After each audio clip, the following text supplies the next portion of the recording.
You either use the internet for fun or you use the internet to grow. You're here to grow. Welcome to TRS Clips.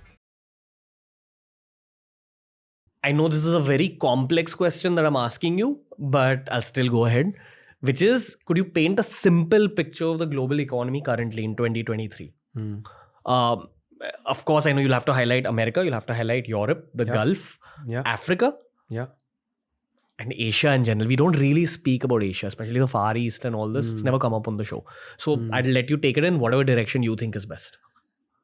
So I think the first thing to recognize when we talk about the global economy today is that India is likely to be the bellwether for growth, in the global economy for the foreseeable future.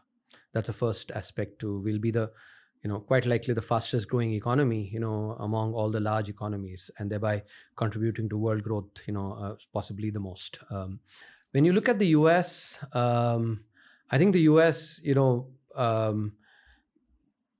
there have been some, in my opinion, policy aspects that could have been possibly, done differently.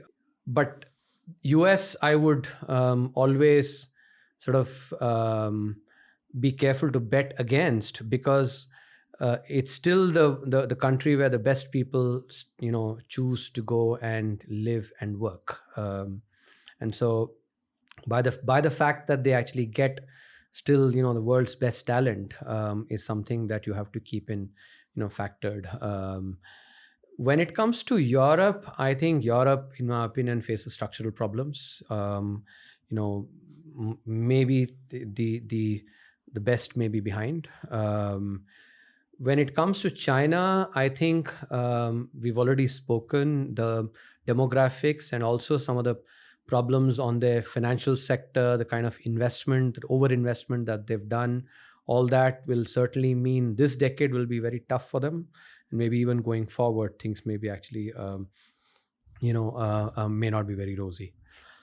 When it comes to, I think in the, Asia, I think the Middle East, there are some pockets of, good opportunity there, growth, which, because there are sort of important changes in the society also that is happening there, which will, further sort of and lead to better economic policy. For instance, possibly increase in female labor force participation.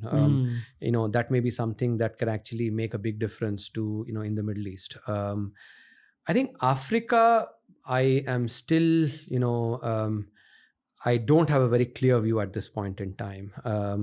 There's enormous potential there for sure. But I think there's also, an enormous opportunity thereby to actually reap the benefits of good governance there. And I think I'll leave it at that. Wow. Okay. Is Africa ever going to be a continent that India can look at as a target for exports?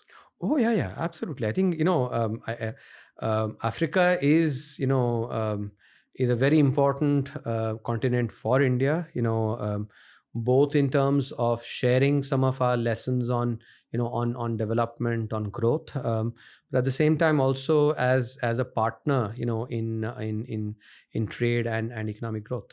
Okay. What about the Far East?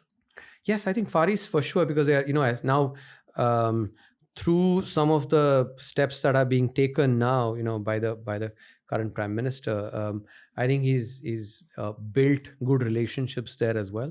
And given the economic energy that may come there with the, sort of some of the policy changes, I think those will be very good opportunities for us as well.